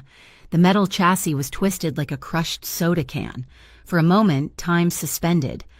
Ash rained down like gray snow. Then the chaos rushed back in. Sirens, shouting, arms pulling her up. "Emma? Emma!" The voice cut through the ringing. Adrian was there. He had been in the lead car, 20 yards ahead. He had sprinted back into the smoke before the debris had even settled. He grabbed her, his grip bruising. His eyes were wide, frantic, scanning her body for blood, for shrapnel, for life. He was a man who usually commanded the world with a flick of his wrist. But in this moment, he looked like he was watching his world end. "Are you hit?" he shouted, his voice cracking. "Answer me, I am okay," Emma stammered, coughing as the acrid smoke filled her lungs. "I am okay, I was not inside." Adrian pulled her against him. He crushed her to his chest, burying his face in her hair. And then, for the first time since she had known him, she felt it. He was shaking. The great Adrian Costa, the man of ice and steel, was trembling. His hands clutched her shoulders, his fingers digging into her coat, vibrating with the aftershocks of terror. It was a terrifying vulnerability. It told her, more than any declaration of love ever could, exactly how close she had come to dying, and exactly how much losing her would destroy him. "Get her in the other car," Adrian roared at his security team, his voice snapping back into command mode, though his hand refused to let go of her arm. "Move, now!" They sped away from the burning wreck, leaving the sirens behind. But the smell of smoke clung to Emma's hair, a grim perfume that signaled the escalation of a war she never asked to fight. 2 days later, the city of Grey Harbor felt like a trap waiting to spring. Emma was staying in the penthouse under total lockdown. The windows were bulletproof. The guards were doubled, and the silence was suffocating. She needed to breathe, against Adrian's orders. She arranged a brief meeting with her mother's doctor at a clinic near the perimeter of Adrian's controlled territory. She had security with her, 2 large men who stood by the door, but even they could not stop a badge. Detective Jordan Hale was waiting for her in the clinic lobby, and he looked haggard, his eyes rimmed with red, wearing the expression of a man who had run out of patience. "You look terrible, Emma," Jordan said. He did not offer a greeting. He simply stood in her path, blocking the exit. "I survived a car bomb." "Jordan," Emma replied, her voice brittle. "I think I'm allowed to look tired." "You survived this time," he corrected. "Next time. Costa might not be able to reshuffle the schedule. What do you want? I have nothing to say to you." Jordan reached into his coat and pulled out a thick manila file. He slapped it against his thigh. "We found Marco Cole. He said—" The name struck a chord. Ryan's cousin, the man Adrian had mentioned, the lieutenant in the Navarra crew who had likely ordered the kidnapping attempt. "Is he arrested?" Emma asked. Jordan let out a harsh, mirthless laugh. "No, he's at the morgue. We found him in a warehouse in the industrial district. He was tied to a chair. Single gunshot wound to the forehead. Point-blank range." Emma felt the blood drain from her face. It was an execution. "Emma." Jordan continued, stepping closer, his voice dropping to an intense whisper. "And it was not just business. The killer took his time. He wanted Marco to know it was coming. We have ballistics that match a custom caliber. We know it was Adrian.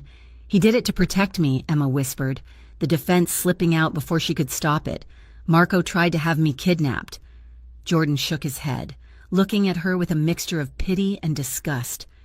"He did not do it to protect you. He did it to punish them. There is a difference. He's not a knight in shining armor.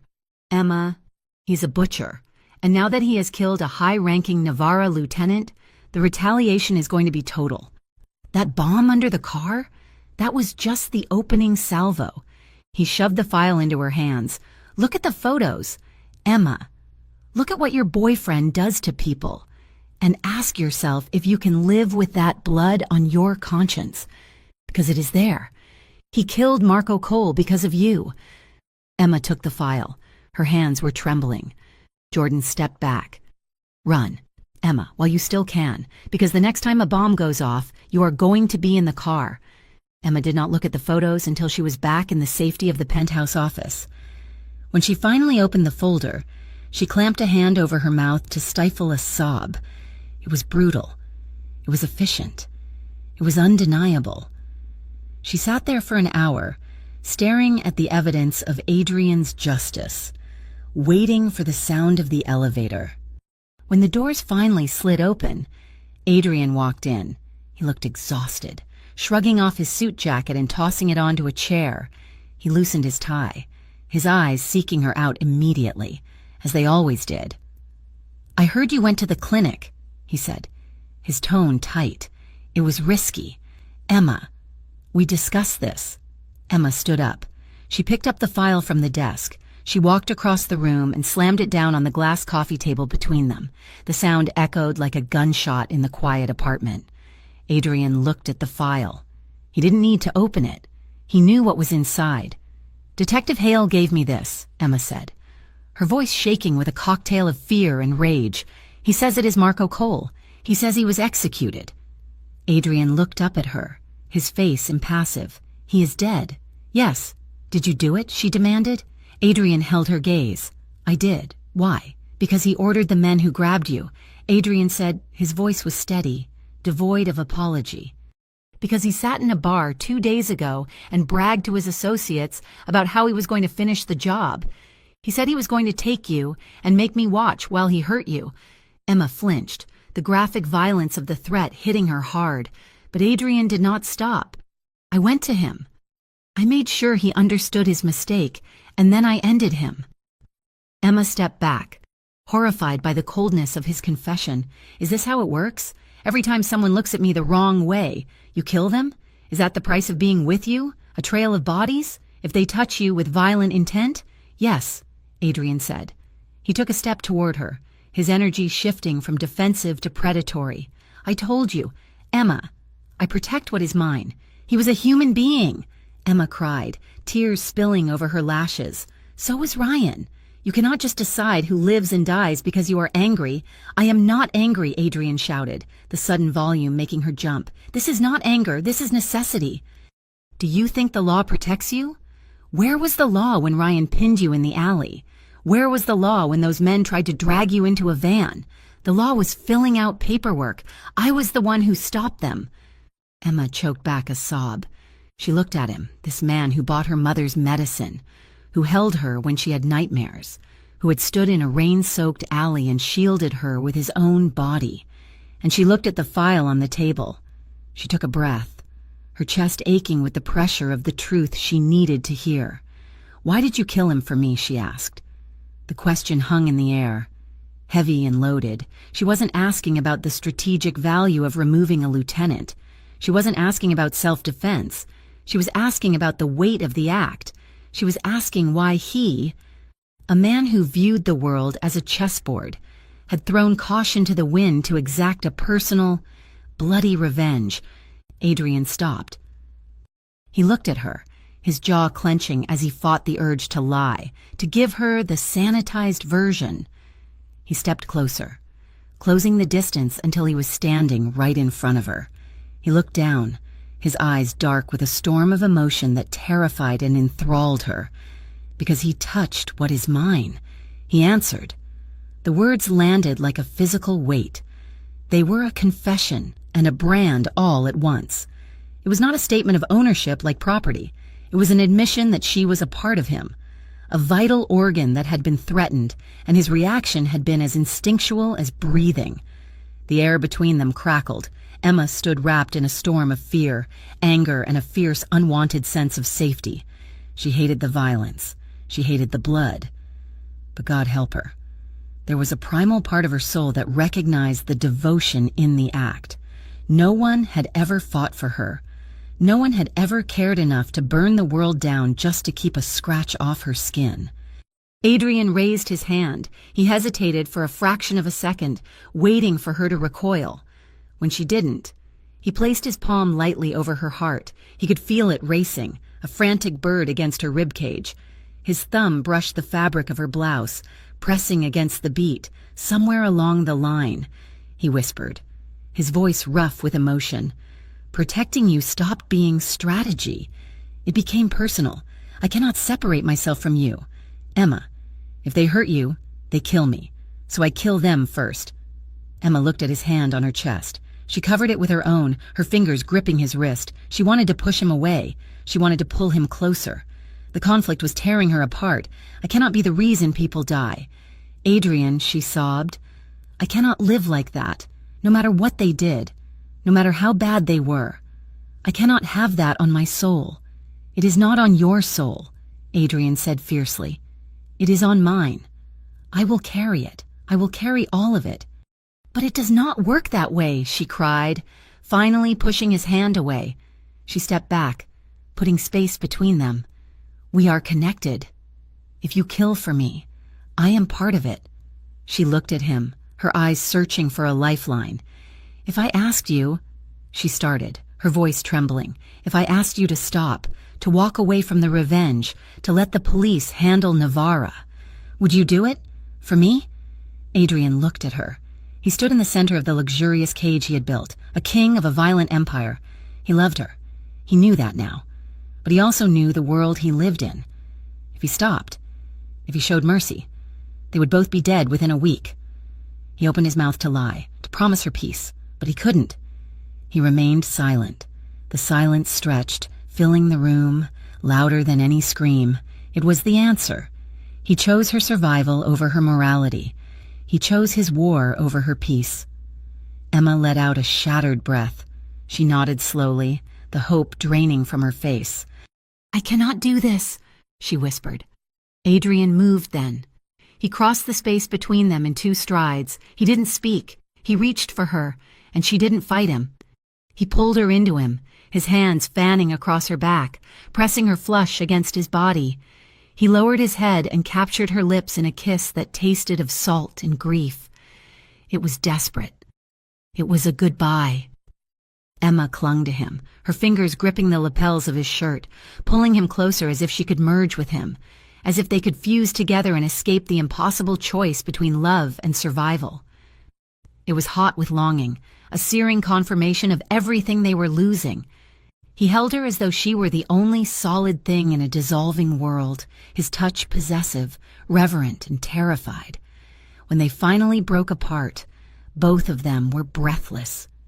Adrian rested his forehead against hers for 1 second, his eyes closed, memorizing the feeling of her. Then Emma pulled away. She walked to the bedroom. She didn't pack everything, just a small duffel bag, enough for a few days. Adrian stood in the living room, watching her. He didn't try to stop her. He knew that if he forced her to stay now, he would break her completely. "I am leaving."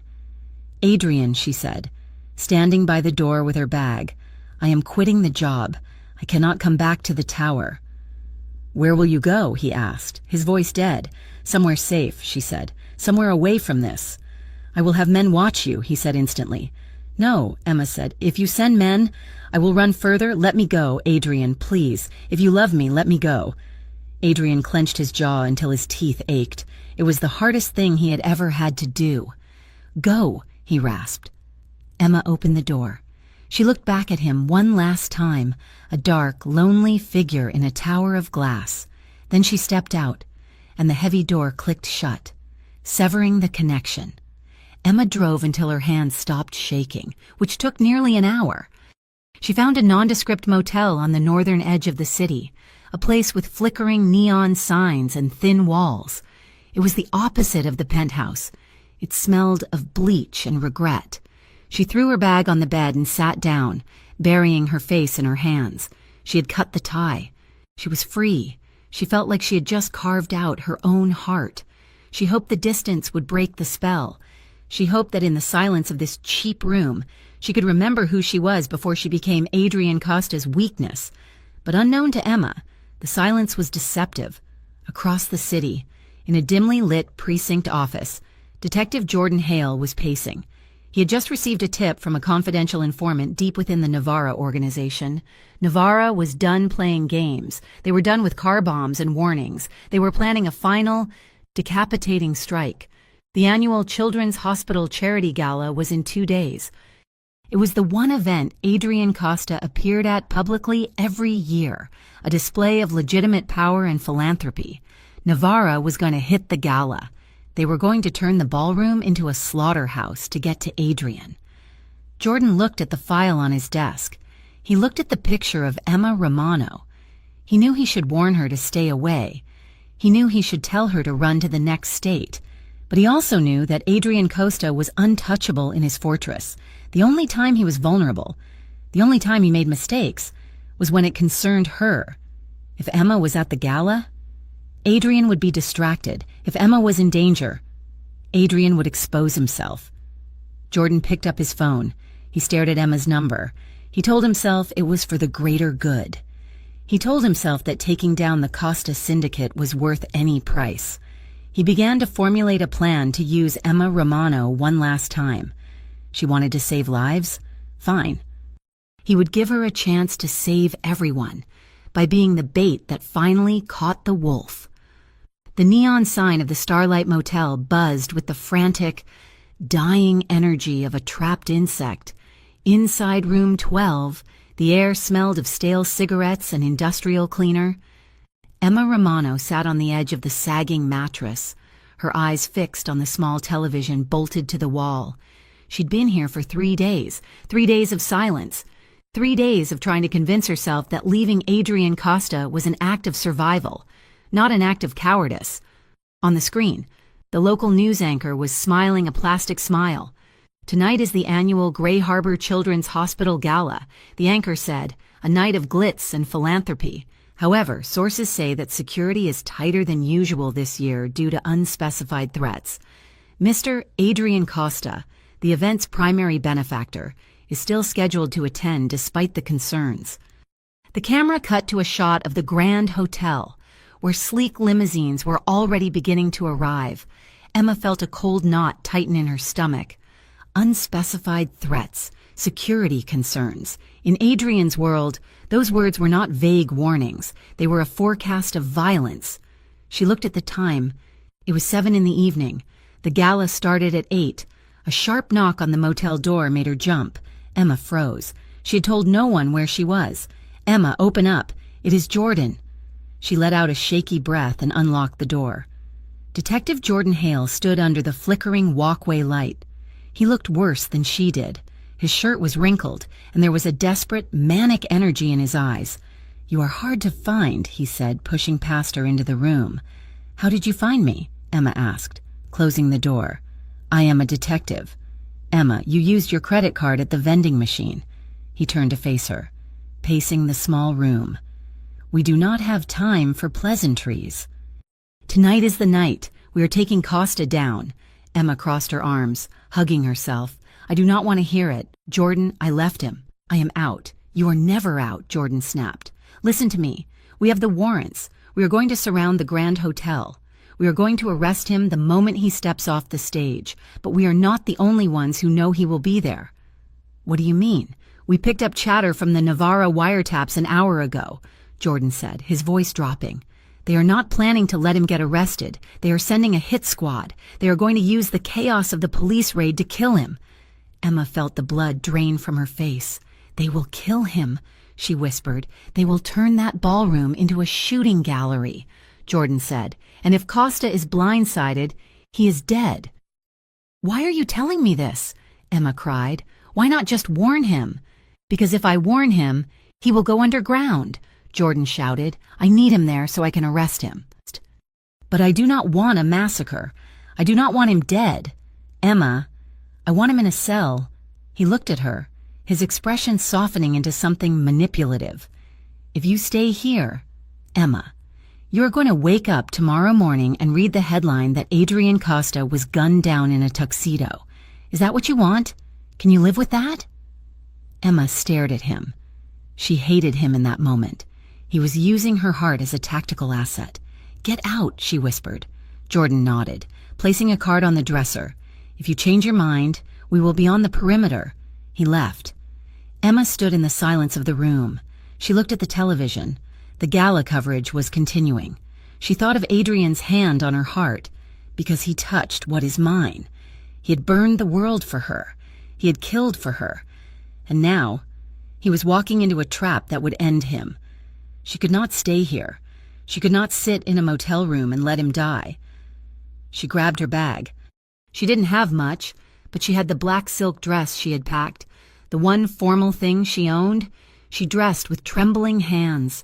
She pulled her hair back. She looked in the cracked mirror.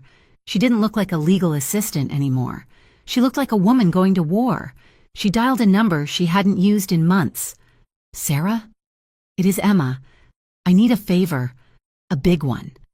I need a staff badge for the gala tonight." The ballroom of the Grand Hotel was a sea of diamonds and black ties. Waiters moved through the crowd with trays of champagne, invisible in their uniforms. Emma was one of them. She had secured a server's jacket from Sarah, slipping in through the service entrance. Her heart hammered against her ribs like a trapped bird as she moved along the periphery of the room, clutching an empty tray as a prop. She scanned the crowd, her eyes darting nervously. Every shadow looked like a gunman. Every pop of a champagne cork sounded like a gunshot. Then she saw him. Adrian stood near the center of the room, talking to the mayor. He looked devastating. He wore a tuxedo that fit him like a second skin, his posture erect, commanding the space around him with effortless authority. He looked untouchable. But Emma knew he was the most vulnerable man in the room. She began to push through the crowd, abandoning her cover. She had to get close. She had to warn him. Adrian turned his head, as if he felt the weight of her gaze.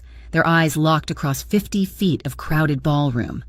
Emma saw the shock register on his face. His mask of polite disinterest shattered.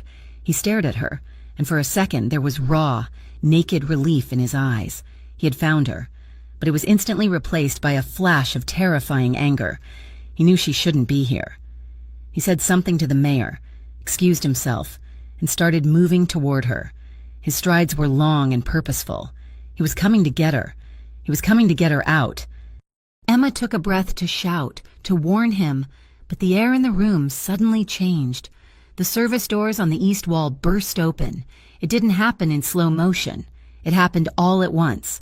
Men in dark suits stormed in, not with trays, but with automatic rifles. "Gun!" someone screamed. The first shot shattered the crystal chandelier above the dance floor. Chaos erupted. Screams tore through the air. The wealthy elite of Grey Harbor dropped to the floor, overturning tables, scrambling for cover. Glass exploded. Emma stood frozen for a fraction of a second, watching the nightmare unfold. "Adrian!" she screamed, her voice lost in the cacophony. Adrian did not drop for cover. He moved. He saw the gunman, he saw the layout, and he saw Emma, standing exposed near the pillar. "Get down!" he roared, sprinting toward her. Police teams burst through the main doors, shouting commands, "Drop your weapons! Police!" The room became a crossfire. Bullets chewed into the plaster and velvet. Emma was shoved hard from behind by a fleeing guest. She hit the floor. Sliding across the polished wood, she scrambled behind a marble pillar, gasping for breath. She looked up. A gunman, separated from his group, was rounding the corner of her pillar. He raised his weapon, his eyes wild, locking onto her. He didn't care who she was. She was just a witness. "No!" Emma cried, raising her hands. A blur of black motion collided with the gunman. Adrian. He had crossed the distance in a reckless, suicidal sprint. He didn't have a weapon. He used his body as a battering ram, shoulder-checking the gunman with bone-breaking force. The gun went off as they crashed to the floor. A single, sharp crack. Adrian grunted, a sound of pained surprise, but he didn't stop. He drove his fist into the gunman's throat, silencing him, then grabbed the man's fallen weapon. He spun around, grabbing Emma by the arm. "Move!" he shouted. He dragged her up. He didn't look at the police. He didn't look at the Navarra hit squad. He looked only at the exit. He pulled her through a side corridor, kicking open a set of double doors that led to a small, private chapel attached to the hotel for weddings. He slammed the heavy oak doors shut and jammed a chair under the handle. Silence descended, heavy and sudden, broken only by the muffled sounds of shouting and sirens outside. The chapel was dim, lit only by votive candles. Adrian leaned back against the door, sliding down until he hit the floor. He dropped the gun. His hand went to his side. Emma dropped to her knees beside him. His pristine white shirt was no longer white. A dark, rapidly spreading stain of crimson was blooming just above his hip. "You are shot!" Emma choked out, her hands hovering, terrified to touch him. "Oh my God, you are shot! It is a graze!" Adrian gritted out, his face pale, sweat beading on his forehead. It passed through. "I am fine." "You are not fine," Emma cried. She ripped the hem of her dress, tearing a strip of black silk. "Move your hand!" She pressed the silk against the wound. Adrian hissed in pain, his head falling back against the wood of the door. "Why?" he rasped, his eyes finding hers in the gloom. "Why are you here? Emma, I let you go. I gave you an out. I saw the news." Emma sobbed, pressing down on his wound, her hands slick with his warm blood. "Hell told me Navarro was coming. He told me you were going to die. I could not let you walk into it alone." "You came to save me?" Adrian asked, a strange, breathless laugh escaping his lips. "You foolish girl. You walked into a kill box to save a monster. I came to warn you," Emma said fiercely. "I did not want you to die." Adrian reached up with his clean hand. He cupped her cheek, smearing a trace of blood on her skin. His thumb stroked her cheekbone. "You saved my life anyway," he whispered. "If I had not seen you, I would have been in the center of the room. I would be dead right now." Emma leaned into his touch, the tears falling freely now. "You took a bullet for me," she accused, her voice breaking. "You threw yourself in front of a gun. You are insane." Adrian looked at her with a clarity that pierced her soul. If anyone was going to bleed in that room, "Emma," he said softly, "it was going to be me. Not you. Never you." The sirens outside were getting louder. Heavy footsteps pounded in the corridor. Someone tried the handle of the chapel door. "Police! Open up!" Adrian winced, sitting up straighter. He looked at the door, then at Emma. "We are out of time," he said. He grabbed her shoulders, forcing her to look at him. "Listen to me closely. Emma, there are two futures here. In one, the police break down that door. They arrest me. You testify. You walk free, and I spend the rest of my life in a cage. And the other?" Emma whispered. "In the other, you disappear with me," Adrian said. "Right now, there is a service hatch behind the altar. My men are waiting in the tunnels, but if you come with me, you are running forever. You carry the weight of everything I am, everything I have done, including Ryan, including Marco." He waited. He was giving her the choice again. But this time, the cost was laid bare in blood. Emma looked at him. She looked at the wound in his side. She realized there was no version of her life that wasn't scarred by this. She loved him. She would always love him, but she could not live in the shadows, running from the ghosts of dead men.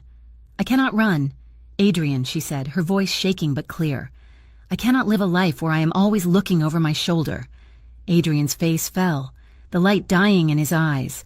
He nodded slowly. "Then I will surrender." "No," Emma said. She gripped his shirt. "I will not run with you," she said, "but I will not hand you to them. I will not let you die in a cell for protecting me." She looked at the door, which was shuddering under the blows of a battering ram. "Go," she whispered. Adrian stared at her. "What will you tell them?" "I will tell them the truth," Emma said, "that I was attacked, that you saved me. I will not lie for you, Adrian, but I will not condemn you either. I will let them fight over what that means. It was not absolution. It was not a happy ending. It was a messy, gray, painful compromise." Adrian looked at her with awe. It was the closest thing to forgiveness he would ever get.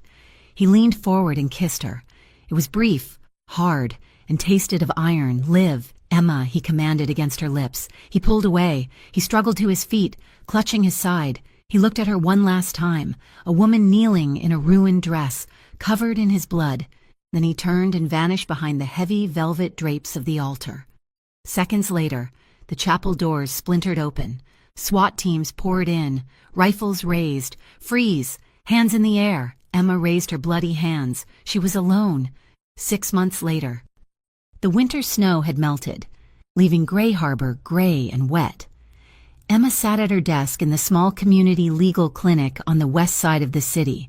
It was a far cry from the high-rise tower. The pay was terrible. The coffee was worse. But the work was honest. The city had changed. The Costa Syndicate had fractured after that night. Without Adrian, the leadership crumbled. The Navarra crew had been dismantled by the police sweeps that followed the Gala massacre. Adrian Costa was officially a fugitive. There were sightings, of course, in Italy, in Brazil, in Greece, but he was a ghost. Emma finished her paperwork and locked up the office. She walked home through the quiet streets. She didn't look over her shoulder anymore. She didn't have to. She reached her apartment building, a new place, in a neighborhood where no one knew her name. She walked up the stairs to the 3rd floor. She stopped. There was a white envelope slipped under her door. Emma's heart skipped a beat. She bent down and picked it up. There was no stamp, no return address. She unlocked her door and went inside, locking it behind her. She sat on her sofa and opened the envelope. Inside was a photograph. It was a picture of a small, sun-drenched town on the coast of the Mediterranean.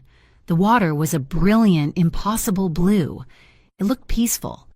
It looked like a place where a man who wanted to be an architect might build something beautiful. There was a note. The handwriting was sharp, jagged, and unmistakable. For the moment in the chapel, for the moment you held my face and did not look away. And below that, a single line. No matter where I am, no one will ever touch what was mine again. Emma pressed the note to her chest. She closed her eyes, and for a moment she could feel the phantom weight of his hand over her heart, steady and possessive. She walked to the window. She stared out at the city lights of Gray Harbor, shimmering in the distance. She was alone. She was safe. She was free. But as she looked at the horizon, she knew that a part of her would always belong to the man who had burned the world to keep her warm. Their story was unfinished, a jagged scar on her heart that would never fully heal. But for now, she chose to keep living. She carried the ache of his absence and the undeniable, terrifying truth that someone had once loved her enough to bleed for it. "Thank you so much for listening to Why Did You Kill Him for Me?" she asked. The Mafia boss replied, "Because he touched what's mine." It has been a journey writing this story of danger, sacrifice, and complicated love. I would love to hear from you. Please comment down below where you are listening from. If you enjoyed this story, please make sure to subscribe to Mafia Romance Stories for more intense, emotional narratives. Don't forget to share your thoughts on Emma and Adrian's ending in the comments. Did she make the right choice? Until next time,